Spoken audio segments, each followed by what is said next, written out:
La muerte del general Juan Vicente Gómez trajo como inmediata consecuencia la elevación a la presidencia de la República del general Eleazar López Contreras, cuya secretaría servía yo como jefe de servicio del Ministerio de Guerra y Marina para diciembre de 1935.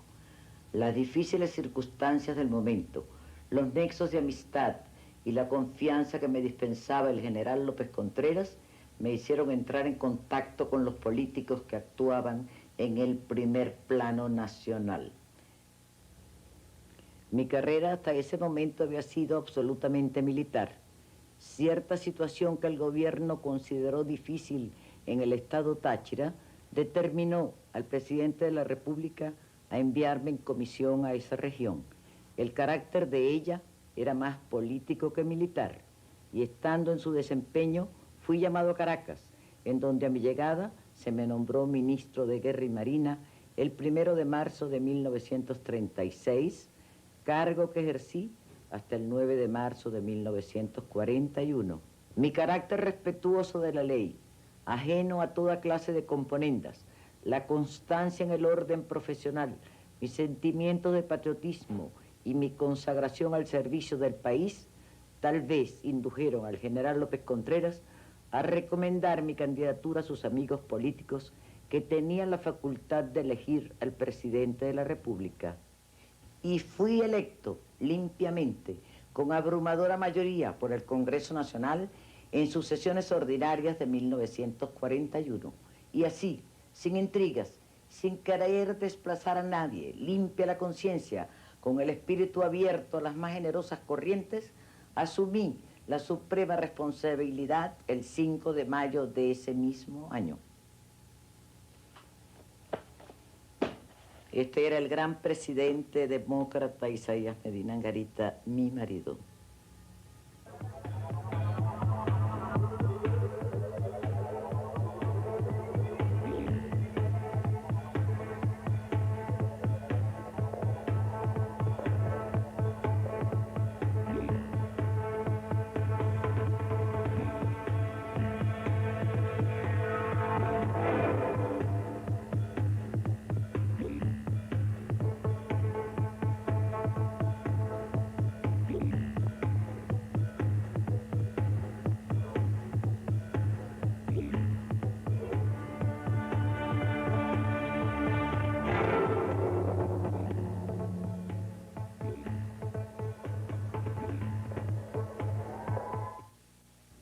En la necesidad de reforzar cada vez más nuestro comité directivo, pensé que la presencia de Delgado Chalbó era muy importante. Y aunque Pérez Jiménez se mostró siempre en desacuerdo con esto, yo que disfrutaba de su amistad y que hacía guardias, coincidíamos en la guardia en la escuela militar, me permití ponerlo en conocimiento del movimiento que estaba en marcha. Delgado se sorprendió, casi puedo decir que se asustó, y me dijo: Edito, eso es muy peligroso, tenga cuidado con lo que dice. Entonces yo le contesté, le dije: mire, mi mayor, debo advertirle que a estas alturas nosotros estamos en condiciones de poder hacer esto y esto y esto y esto. Y aunque usted entre o no entre, esto marcha. Ya el 16 de octubre, en las antevísperas de estallar el movimiento, me comunicó con urgencia, con carácter de urgencia, el mayor Delgado Chalbó, que por varios conductos sabía que estábamos descubiertos y me pidió la opinión. Yo le contesté: aquí necesitamos convocar con carácter de urgencia a Betancourt y sus líderes, o su comando, para pedirles, para exigirles que nos señalaran con precisión cuál era el aporte, el apoyo, la ayuda que ellos nos iban a prestar en la acción, en las acciones que se iban a desarrollar. Pero haciendo hincapié en que no debíamos señalarle a ellos o decirles o hacerles saber o hacerles comprender que estábamos descubiertos, porque estábamos seguros que si lo advertían se nos iban a espantar. Fue así como esa tarde del 16 de octubre nos reunimos en la casa de la señora madre de Delgado en El Paraíso. Yo fui precisamente con Héctor Ramírez a la casa de la señora madre de Carlos Delgado, allá en El Paraíso, allá al lado de Villa Zoila. Bueno, allá fuimos para entrevistarnos con Rómulo Betancourt y informarle pues de la situación que teníamos entre manos y que no era posible esperar que íbamos a lanzar el movimiento. En realidad nosotros no teníamos fecha precisa para el movimiento. Esperábamos o habíamos señalado como consigna que si los oficiales, que si se dictaba orden de acuartelamiento o que si se hacía preso a algunos oficiales, entonces se le diera comienzo se iniciara el movimiento. Esa reunión fue alrededor, aproximadamente a las 9 de la noche. Ahí se decidió que se buscase al señor Betancourt y para ello fueron comisionados el doctor Edmundo Fernández y el teniente Horacio López Conde. Ya sabíamos que estábamos descubiertos. Ya para el 14 de octubre se había tenido conocimiento de que algo grave en tal sentido estaba ocurriendo, porque el presidente Medina tenía conocimiento de ello, ¿no? Este conocimiento lo teníamos debido a que Helio Quintero, ingenuamente siempre, comentaba que mi tío me dijo esto, mi tío me dijo lo otro, y entre eso nos decía que mi tío inclusive tiene la lista ya de los que están conspirando. En ella se encontraban, entre los que recuerdo, el teniente Francisco Gutiérrez, mayor Delgado Chalbó, el mayor Marco Pérez Jiménez, el capitán Vargas y el teniente Héctor Ramírez. E hicimos concurrir con carácter de urgencia a Betancourt.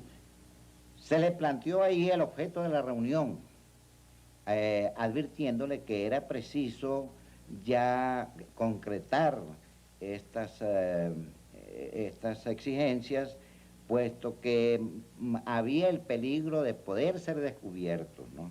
Y que necesitamos pues tener bien planificada la acción. Betancourt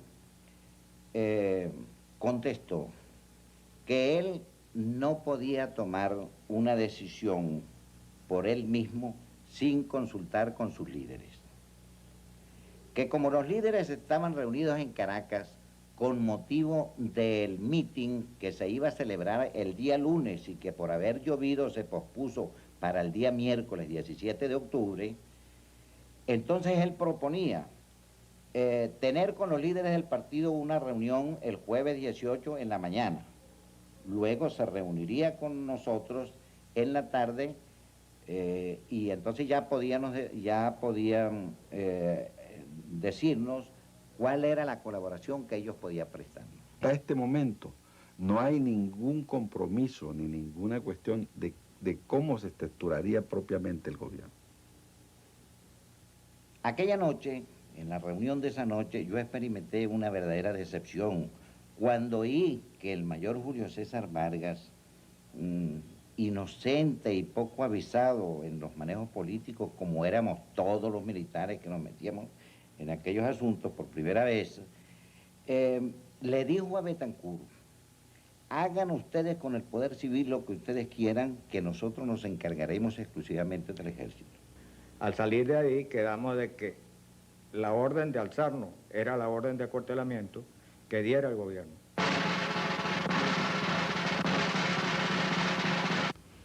El 17 de octubre, la víspera del 18, nosotros sabemos que estamos descubiertos. El 17 de octubre, el general Medina tuvo la primera noticia de la conspiración militar. Se entera el 17 de octubre, tarde en la noche, por uno de los mismos conspiradores o golpistas que quizás, pienso yo, que le remordería la conciencia, se valió de un edecán y le comunicó lo que había pasado, lo que iba a pasar. Medina, respetuoso, encarga a un oficial del ejército de hacer averiguaciones, pero con la absoluta, el pedimento de que tratase con gran cuidado a todos esos mozos, porque no era conveniente comprometer su carrera.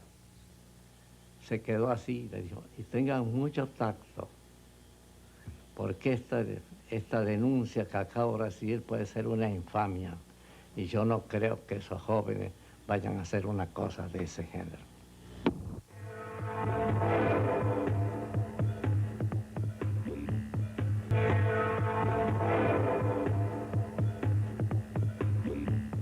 La noche del miércoles 17 de octubre fue de gran tensión en Caracas y Maracay. 3 hechos simultáneos se suceden a partir de las 8 de la noche. Una cena en la escuela militar, un mitin en el Nuevo Circo y una reunión en la casa del capitán Mario Vargas. Son los prolegómenos del alzamiento del 18 de octubre. Ahora hablan los protagonistas. Ella la tarde del 17 de octubre, cuando el mayor Delgado me comunica en la escuela militar que estábamos descubiertos y que observaba con mucha preocupación que había sido invitado por el coronel Ruperto Velasco, director de guerra, y por el director de la escuela militar a cenar esa noche en el instituto. Esto venía junto con las demás informaciones, a ratificarnos, pues, la situación que estaba viviendo el movimiento, que estábamos, pues, en manos del gobierno, que estábamos descubiertos. ¿Por qué? Porque eso significaba que el gobierno ya iba a tomar la iniciativa. Aquella asistencia no acostumbrada del coronel Ruperto Velasco, del director de guerra, a una cena en la escuela militar, con una invitación especial para el mayor Delgado, junto con otras informaciones que nos habían llegado, eso nos decía pues que nosotros estamos descubiertos y que el gobierno iba a tomar la iniciativa. Fue entonces cuando Delgado me pregunta, Edito, ¿y qué le parece? ¿Qué hacemos? Le dije, todo el mundo acuartelado. En la escuela queda todo el mundo acuartelado, menos yo, que voy a salir a tratar de tomar contacto con los cuarteles para ponernos en alerta de que los sucesos pueden estallar en cualquier momento. El coronel Velasco fue allá a hablar con nosotros, una cosa inusitada, se bebió vino con la comida y él trataba de averiguar qué había, porque él tenía noticias de que había unos militares que estaban actuando en contra del presidente Medina. Casi amaneció allá conversando con nosotros y tratando de sacarnos alguna cosa. Entre tanto, se está llevando a efecto el mitin de Acción Democrática que en el Nuevo Circo. Un mitin extraordinariamente agresivo contra el gobierno y una violencia increíble que formaba parte, claro, ya después se vio, del plan conspirativo que tenía con los militares. Ese era un paso que había que dar, crear ese mitin en una atmósfera violenta muy particular, para que sirviera un poco también a lo que se estaba haciendo en los cuarteles. Resultó ser una verdadera arenga encendida, bélica y popular para el movimiento. La noche del 17 de octubre, por un llamado que nos hiciera López Conde, vinimos a Caracas a una reunión en la casa del entonces capitán Mario Vargas, donde asistimos un grupo de oficiales, entre otros, recuerdo muy bien que estaba el capitán Miguel de la Rosa. Efectivamente, llegamos aquí el 17 en la noche, don Rómulo Betancourt daba el mitin, que era de mucha expectativa, en el Nuevo Circo, y yo tomé contacto con Mario Vargas y me dijo, a las 10 de la noche iniciamos la reunión en Montepiedad, en mi casa. De Rosa se fue para el mitin del Nuevo Circo. Parte de ese meeting lo oímos desde ahí, de la casa de Mario Vargas. Recuerdo que esa noche no asistió Delgado Chalbó a la reunión porque él se había quedado en la escuela militar. Asistieron Marcos Pérez Jiménez Mario Vargas, Julio César, como dirigentes del Comité de Caracas, y yo como representante del subcomité de Maracay. Mario Vargas, al iniciar la entrevista con nosotros, nos informa, pues, con cierta alarma, que el general Medina está en conocimiento del golpe, que tiene la lista de los oficiales juramentados, y que por lo tanto, a partir de ese momento se esperaba que se hicieran detenciones. Que él quería saber cuál iba a ser nuestra actitud al ocurrir eso. Hubo un impacto, aquello fue un silencio tremendo, y nos miramos las caras, estábamos descubiertos. Hubo una vacilación tremenda, y recuerdo que el Turco Casanova, el Mono Mendoza y yo entramos en diálogo.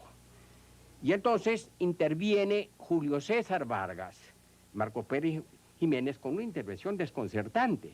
Marco Pérez Jiménez dice que, dado el número numeroso de oficiales y que estaba representado en ese grupo lo más brillante de la oficialidad subalterna, que el general Medina se abstendría de hacer esas detenciones así masivamente. Julio César Vargas también lo acompaña en esa misma posición. Mario Vargas observa al grupo y tenemos una pequeña entrevista con el Turco Casanova y el Mono Mendoza y convenimos que se sometiera esa votación de esa proposición de Julio César Vargas y Marco Pérez Jiménez a votación. Y hemos triunfado por 3 votos. La consigna fue entonces que debíamos actuar el día 18, puesto que ya el general Medina había dado órdenes de acuartelamiento y sobre la marcha de detención de algunos oficiales. Estuviéramos donde estuviéramos, pudiéramos con lo que pudiéramos, nos alzáramos. De modo que el 18 de octubre en la mañana yo era ministro de Relaciones Interiores.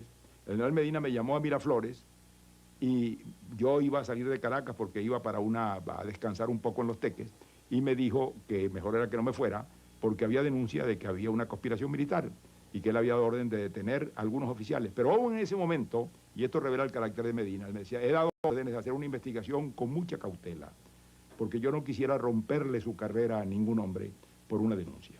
De modo que yo quiero que esto se averigüe con mucha discreción y mucha cautela. El general Medina solo me preguntó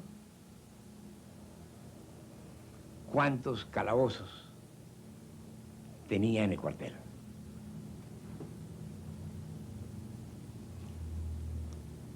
Yo le respondí que solo 2, puesto que los detenidos se encontraban siempre o eran enviados al retén de la cárcel Modelo. Como a las 11 y pico de la mañana, más o menos, llegó allá detenido el mayor Pérez Jiménez, acompañado por el general Chalbo Cardona. Más tarde, parece, llegó Julio César Vargas. Nos llega la noticia de que han hecho preso al comandante Julio César Vargas, a López Conde, al capitán Velasco, al mayor Pérez Jiménez, y que el mayor Delgado ha sido solicitado para cumplir una comisión con el director de guerra en Coro, que el capitán Mario Vargas era solicitado por el director de la escuela para contar un dinero en su habitación. En esta expectativa, los oficiales que estábamos en la escuela, entonces buscábamos dónde reunirnos, dónde cambiar impresiones, dónde tomar la decisión definitiva. Fue entonces cuando nos reunimos bajo la escalera que daba a la cocina y exponiendo cada uno su punto de vista, dijo Delgado, si voy yo al ministerio, me van a hacer preso como un tonto. Y si no va, agregué yo, va a ser declarado en rebeldía. Entonces, vamos a alzarnos, vamos a tomar la decisión. Los oficiales armarse, agregué yo. Y yo tomé rumbo hacia la biblioteca de la escuela, donde los alféreces estaban preparando sus exámenes porque, repito, o hago la aclaratoria de que estábamos en los exámenes finales.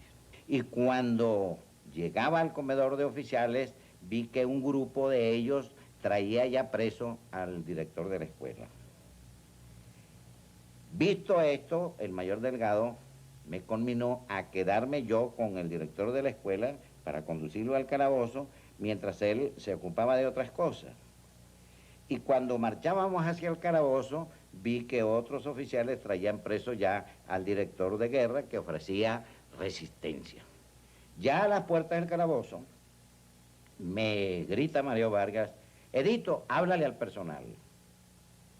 Estoy oyendo a los cuatro vientos un timbre de alarma y la formación de cadetes firmes en el patio principal, presa de la emoción más grande.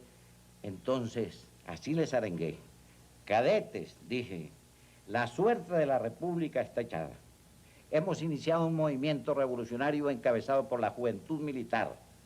Necesitamos mucha serenidad, mucha decisión y un gran valor. A las armas. Esto yendo y pegando un salto los cadetes, entre gritos y alegría, fueron a empuñar las armas. Se había iniciado así el movimiento del 18 de octubre de 1945. Para el 18 de octubre de 1945, yo era el jefe de guardia en el Palacio Miraflores. A las 9:30, poco más o menos, el teniente Carlos Morales, oficial de enlace del movimiento revolucionario, me informó de que de parte del comando revolucionario que estuviera listo. Seguidamente, yo informé a los oficiales comprometidos de lo que estaba sucediendo. Cuando se presentó el teniente Illaramendi y me dijo que de parte del comando que actuara, que ya, o sea, que procediéramos a alzarnos. Pues el capitán Nucete Paoli y yo decidimos que empezaría el movimiento a la 1, tan pronto que el general Medina abandonara el palacio. Isaías, mi marido, llegó violentamente y salió para el cuartel de Miraflores, donde no se le abrió la puerta. Habían dado orden al subteniente José Antonio Olivero de cerrar la puerta del cuartel. Y una vez que ya la unidad estuvo municionada y organizada, y que el personal de tropa ofreció a los oficiales, después de haberlos arengado el mayor Celestino Velasco, ofreció al personal de tropa respaldar a los oficiales. El capitán Miguel Nucete Paoli se situó en el ventanillo de la puerta del cuartel, ese pequeño postigo que dejan abierto en la puerta de los cuarteles por donde queda el centinela en la noche. Se situó allí con un fusil ametrallador, cuando de pronto apareció en su automóvil el general Isaías Medina.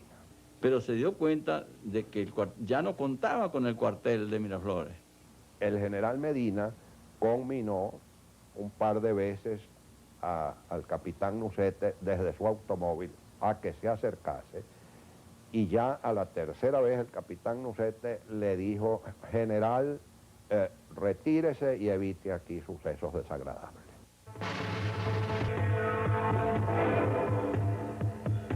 Recuerdo que estaba en mi oficina que compartía con Raúl Liori en la esquina de Altagracia el 18 de octubre, como a cerca de la 1 del día, ya todos se habían retirado y yo estaba a punto de retirarnos cuando sonó el teléfono.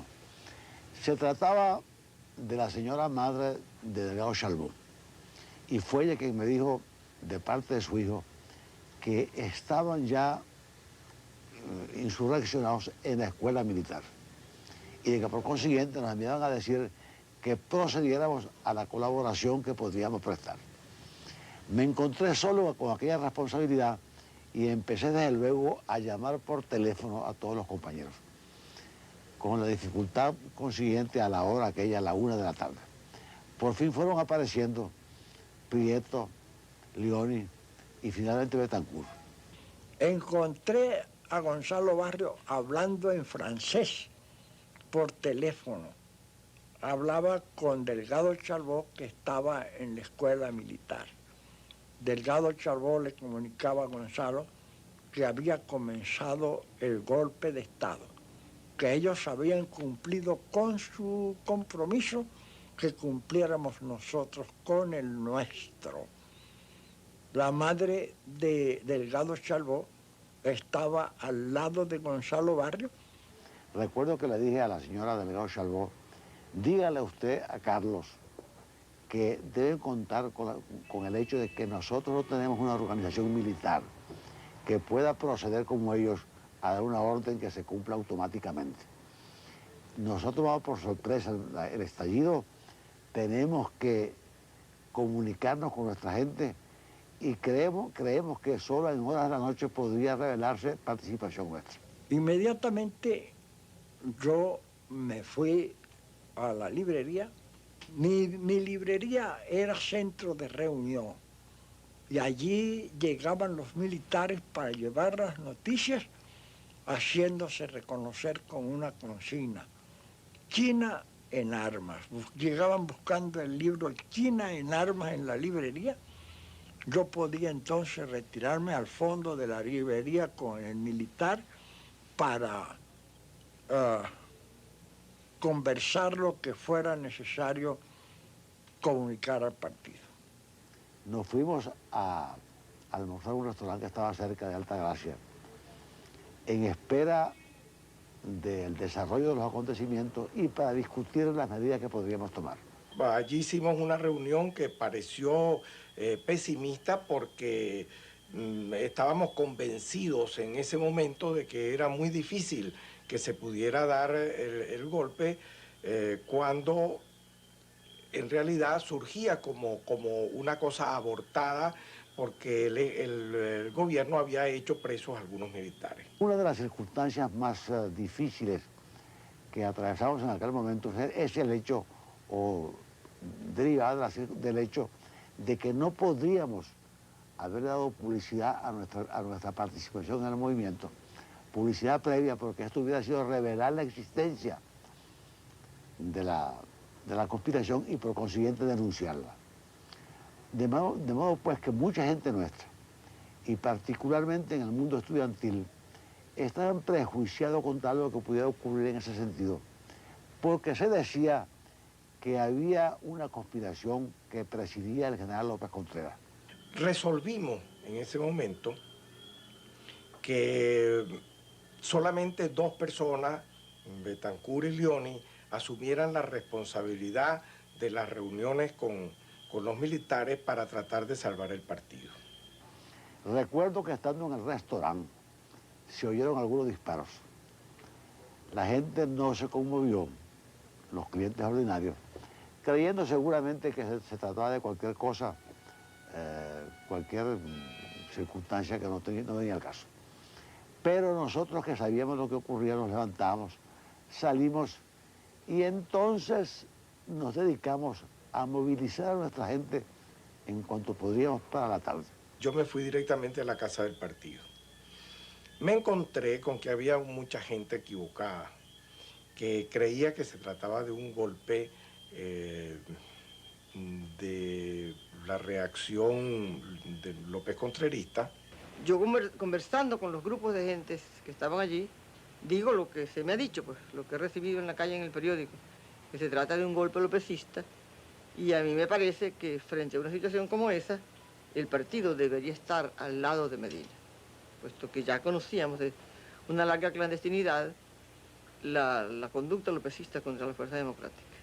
Es entonces cuando Luis Lander, que era secretario general del Distrito Federal, en primer lugar me hace una especie de seña que yo no capto, y finalmente me dice que nosotros estábamos comprometidos en ese movimiento y que aun cuando todavía por razones de reserva del partido y para evitar represiones inmediatas, no podríamos declararlo en ese momento, sin embargo, había que ir preparando a la gente para que apoyara el movimiento cuando Acción Democrática así lo decidiera. Posteriormente, el mismo Luis usa una mesa como tribuna para explicar a la multitud que estaba ansiosa de noticias que no se trataba de golpe lopecista, sino que en nuestro conocimiento se trataba de un grupo de militares jóvenes que estaban persiguiendo otro tipo de acciones y tenían propósitos diferentes. y que debíamos salir a la calle a dar mitines relámpago, a tratar de orientar a las gentes confusas de la calle, explicándoles las características de que, de acuerdo con nuestras informaciones, tenía el movimiento que se había producido pues, en el mediodía del 18 de octubre. Cuando yo estoy en pleno trabajo de organización, llega Luis Troconi Guerrero con alborozo y me dice: triunfamos, tomamos el cuartel insurreccionado de San Carlos. Y entonces yo le dije a Luis Troconi Guerrero: no. Y Luis Troconi, todo sorprendido, me dice: el partido está en esto, poniéndome el dedo índice sobre la frente en el lugar que divide los cabellos y la frente. Le dije: hasta aquí. El 18 de octubre, a las 7 de la mañana, tuve conocimiento de una serie de anormalidades que se estaban sucediendo en la Escuela de Aviación. Esto consistía en algunos arrestos de oficiales y en la preparación de un local que estaban organizando con el fin de tenerlo listo para detener allí algunos oficiales.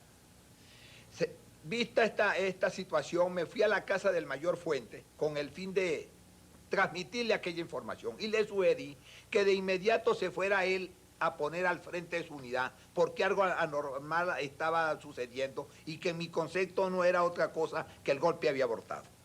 Llegando a la Escuela de Aviación me encuentro con el mayor Sandoval, director de la escuela, quien me manifestó que estaría ausente porque iba a ir a Boca de Río con la finalidad de cumplir una misión que le había encargado el comandante de la guarnición, pero que él en verdad no sabía de qué se trataba, porque él no era el hombre de confianza del general Medina y que el general coronel Quintero, que sí conocía la situación, era un hombre bastante reservado.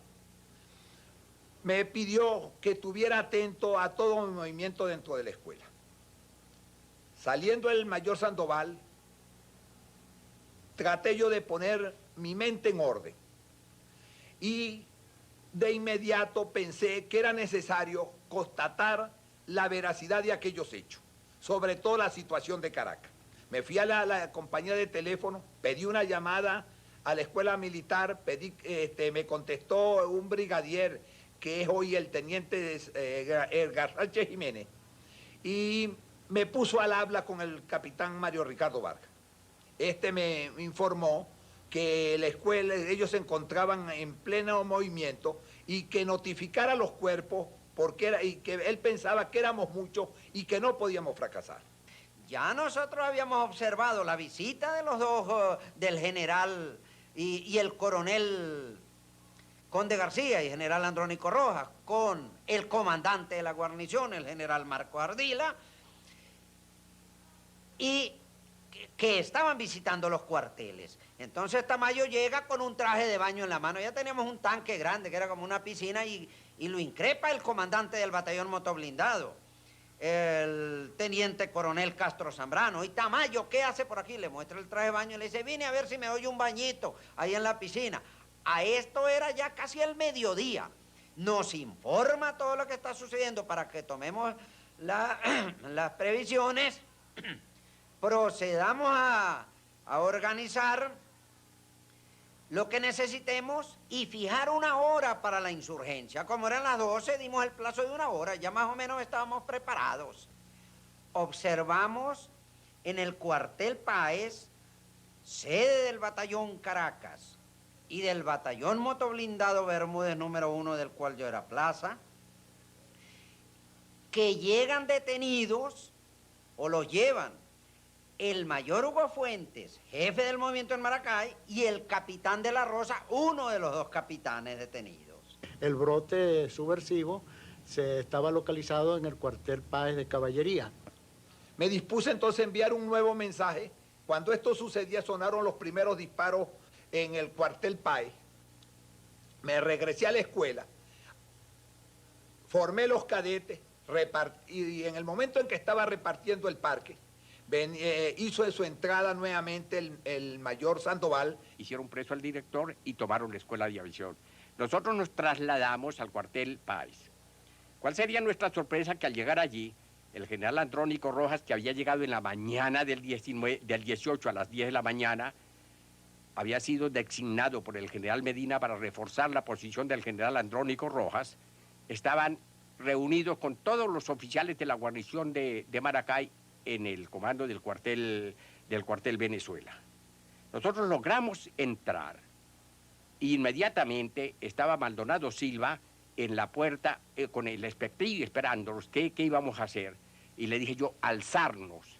E inmediatamente Rodríguez Landaeta, en fin, un grupo de oficiales se dieron a la tarea, detuvieron al comandante del batallón, al segundo comandante, y luego logramos tomar ya el batallón en nuestras manos. Yo, como era capitán, asumí el mando del batallón por unanimidad de mis compañeros, y al rato llega un mensaje del Regimiento de Aviación de Tamayo Suárez, donde nos pedía con urgencia que interviniéramos con los tanques. Efectivamente, el teniente Moncada Vidal, teniente Maldonado Silva, son designados con 3 tanques a reforzar la posición de estos allá al Regimiento de Aviación. Llegamos, rompimos la cerca con el tanque, con los carros exploradores blindados, penetramos en la Escuela Militar de Aviación, salieron todos a recibirnos. Cuando llega corriendo creo que era maestre López García, su oficial profesional de carrera, a informar que un batallón ha tomado el Regimiento de Aviación. Yo me voy con Moncada Vidal, con el teniente Moncada Vidal en el carro de asalto, y me voy bordeando los hangares. Tomo mi formación de combate, desbordante por la derecha, con el tanque cubriéndome los 2 carros exploradores blindados. Yo voy en el primero. Observamos el comandante del batallón, el coronel Guerrero Niño, como era voluminoso y gordo, pues claro, él se destacaba, y nos sacan una bandera blanca. Por supuesto, de acuerdo con el derecho de guerra internacional, por más que fuera una revolución, yo creo en esa bandera blanca, entonces sigo avanzando y le llego hasta la boca del lobo. A 2 metros estaría, o 3 metros, el coronel Guerrero Niño. Ahí paro mi carro sin perder la formación de combate, por supuesto. Paro mi carro y le pregunto al coronel, que lo veo con una peinilla terciada, con una cinta tricolor y el revolvito de campaña en la mano.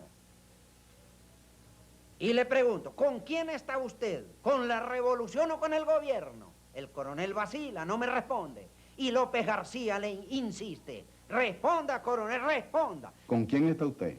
Entonces él levanta la mano, hace un tiro al aire al mismo tiempo que contesta, con el gobierno. Quizá esa era la señal para desencadenar el fuego de su batallón. Y nos ha caído una lluvia de plomo. Ese es el célebre coronel Guerrero Niño, a quien yo en este momento le rindo honor por su valentía y por su lealtad, pues cada quien dentro de su cosa.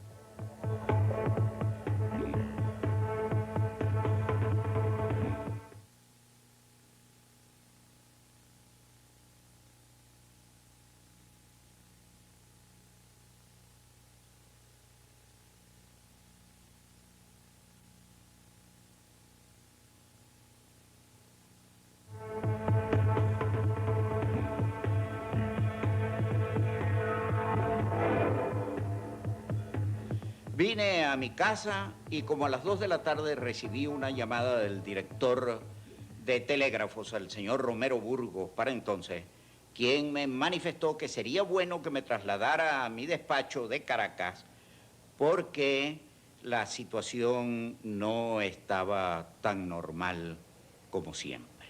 Le pregunté de qué se trataba, que lo único que podría alterar la situación podría ser una sublevación militar. Y me respondió que efectivamente de eso se trataba. Rápidamente me trasladé al Ministerio del Trabajo. Oí disparos en el cuartel de San Carlos. A las 9 de la mañana llegó el ministro de Guerra y Marina, que para aquella época era el general Morán. revisa el cuartel, ve todo aquello y se va. Después que se va, el capitán Emilio Castro, que está de servicio, fue detenido en su pieza, o sea, en su habitación. Después de eso viene un grupo de militares a buscar al capitán Emilio Roa Castro, que está detenido, para llevárselo. Entra el grupo, entra a su pieza, a su cuestión, y se lo llevan.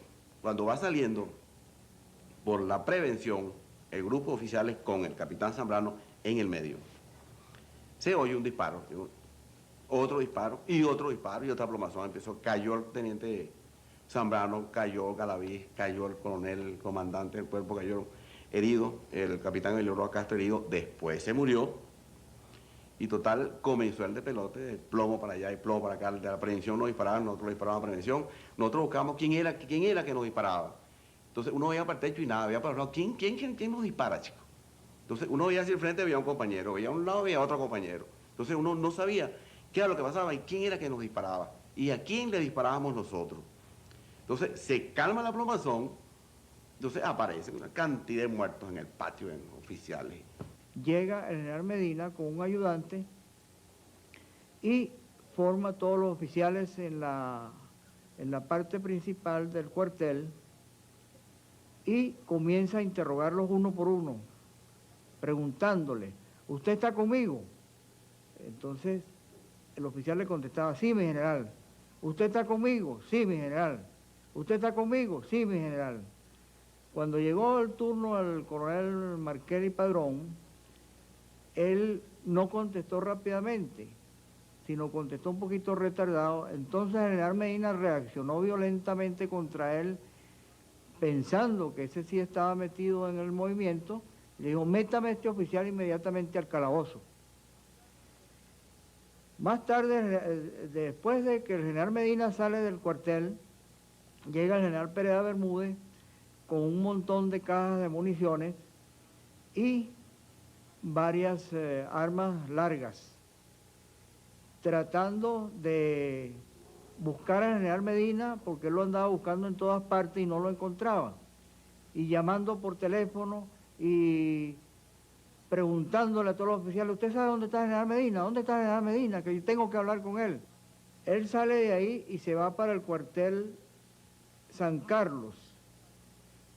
En el San Carlos, él se hace cargo de la situación, que era el último baluarte que le quedaba al gobierno. Yo pensaba seguir hasta Miraflores, pero al oír los disparos, resolví entrar en mi despacho del Ministerio del Trabajo y llamar directamente al director de Telégrafo para que me informara de qué se trataba, y le pedí que me comunicara con el general Medina en Miraflores. Mi sorpresa fue todavía mayor cuando el director de Telégrafo me dijo que Miraflores estaba tomado por oficiales insurgentes.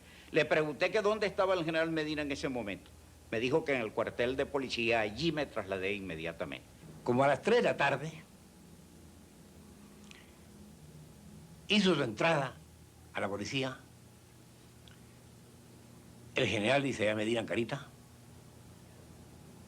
acompañado del general Juan Dios Celis Paredes, ministro de Fomento,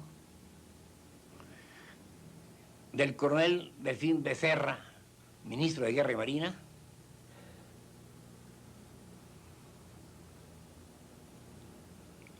y de sus decanes.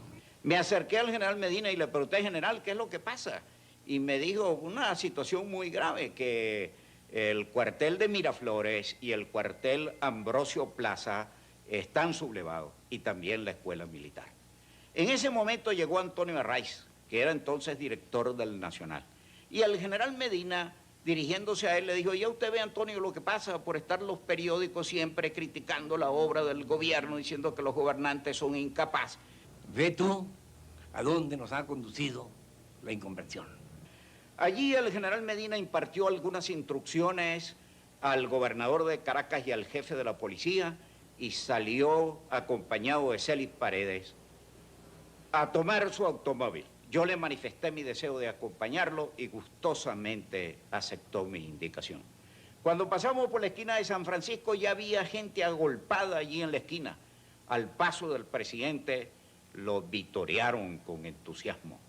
Llegamos al cuartel Ambrosio Plaza. Iba con el gabinete y también como con unos 20 oficiales entre generales y coroneles. E iba con los decanes y además con varios camiones llenos de tropa, llenos de guardias nacionales. El general dispuso allí algunas cosas, se le veía dando algunas órdenes y después se dirigió hacia el sitio donde estábamos el teniente Camargo y yo, y hacia atrás, hacia la enfermería, que estaba fuera del cuartel, y entonces nos dio la mano a cada uno y nos dijo que esperaba que lo ayudáramos en esa circunstancia. El general Medina hizo una revisión de los distintos locales, de allí salió hacia su casa que estaba en Las Barrancas, yo lo acompañé hasta allí, saludó a su señora, la informó de la situación y al bajar me dio instrucciones de que llamara directamente yo al gobernador de Caracas para que mandara fuerzas policiales a custodiar los distintos servicios públicos, el telégrafo, el teléfono, los acueductos, y salimos de nuevo para el cuartel Ambrosio Plaza. Y le pedimos a Medina que nos diera fusiles para armar a la clase obrera. Y entonces, el gobernador de Caracas, Nucet Izardi, me comunicó personalmente a mí, a Rodolfo Quintero, que el general Medina mandaba decir que nos daba las gracias por el apoyo que le ofrecíamos, pero que le había hecho a Nucet esta pregunta. Muy bien, yo estoy seguro que esos obreros y esos comunistas salen a la calle y derrotan a los golpistas. Pero el problema es, después que los derrotan, ¿qué van a hacer comunistas con las armas en la mano? ¿Quién se las va a quitar? Volvimos al Ambrosio Plaza. Allí llegamos a las 4 de la tarde aproximadamente, entre las 4 y las 4:30. Se instalaron en el casino del cuartel. De esto informaba yo continuamente a los oficiales comprometidos y ya para entonces habíamos descartado la posibilidad de una intervención dentro del cuartel, pues éramos minoría con respecto a la guardia, a las tropas gobernistas que se encontraban instaladas allí. El general Medina recibió algunas informaciones de tipo militar y al poco rato empezaron a llegar los ministros convocados para una reunión urgente de gabinete. El único punto a tratar en el gabinete fue el de la suspensión de garantía. El coronel Romero Aljona, comandante del regimiento, se notaba cierto nerviosismo, cierta preocupación y cierta desconfianza hacia nosotros. Como a las 7:30 de la noche me llamó y me dijo que el general Medina me necesitaba en el casino. Me trasladé allá, entonces me ordenó redactar unos telegramas a todas las guarniciones del interior, ordenándoles movilizarse inmediatamente hacia Valencia, donde debían de concentrarse y esperar nuevas órdenes. Se sucedieron varios disparos en el cuartel Ambrosio Plaza con fuerzas que venían a atacarnos probablemente de la academia militar. Y muy particularmente cuando un contingente al mando de un teniente fue a hacer una inspección en las colinas adyacentes y se devolvió contra nosotros en el Ambrosio Plaza y disparó sus armas. Abrimos fuego hacia el cuartel con una de las ametralladoras, mientras la otra se retiraba hacia el barrio Unión. Ya hecho esto, hacíamos lo mismo con la siguiente, y así logramos llegar hasta la carretera del Atlántico para ese tiempo, llevando 40 hombres, 40 fusiles, 2 ametralladoras Hawking, 2 cajas de municiones y 2 fusiles ametrallador. Era todo el armamento de que disponíamos. Sobre las crestas del observatorio, el gobierno había establecido alrededor de 600 o 700 elementos de tropa sobre las crestas del observatorio, sobre la escuela militar. Entonces, dije que yo iría al observatorio. Y oponiéndome al capitán Rómulo Fernández, que no me quería dejar marchar, nombré 9 cadetes, sirvientes de pieza, y con un mortero me trasladé a la parte anterior del observatorio. Todo estaba oscuro, las avanzadas nuestras se estaban estableciendo en la llamada Vuelta de los Olivos. Pude llegar hasta el observatorio sin tropiezos y establecer mi pieza, hacer el reglaje correspondiente y disparar una salva de morteros sobre el cuartel Ambrosio Plaza. El propósito mío era hacer sentir al gobierno que estábamos fuertes, pero en realidad no lo estábamos en ese momento. Aparentemente no lo estábamos. Y yo insistía en que la velocidad inicial de la sorpresa había que aprovecharla. Que por consiguiente yo iba a bombardear el cuartel. Felizmente el bombardeo surtió los efectos que yo quería conseguir. Especialmente cuando estallaron en el patio del cuartel Ambrosio Plaza, en el patio de la caballería, estallaron varios morteros que eran dirigidos desde la escuela militar. Hubo un ambiente de gran confusión y expectativa. Antes hubo un momento de verdadero optimismo en el cuartel Ambrosio Plaza. Fue cuando el general Medina recibió del coronel Pereda Bermúdez directamente la información desde el cuartel San Carlos de que había recapturado ese cuartel y que desde ese instante se podía contar con ese reducto militar en favor del gobierno. Nuestro movimiento para otro combate, someter el cuartel Bolívar. Entonces se organiza como ya llega a las 8 de la noche más o menos, un ataque con todos los tanques, los carros de combate, con los carros exploradores blindados, ametrallándolo inclusive con la aviación por arriba. Y se desencadena aquel ataque. Yo creo que 50.000 tiros por lo menos se le dieron al cuartel Páez. Con la ayuda interior de Carlos Julio Ramírez y Pulido Barreto, que sabotearon adentro, al fin se sometió el cuartel. Una vez tomado Maracay, nos preguntamos, bueno, ¿y qué estará ocurriendo en Caracas?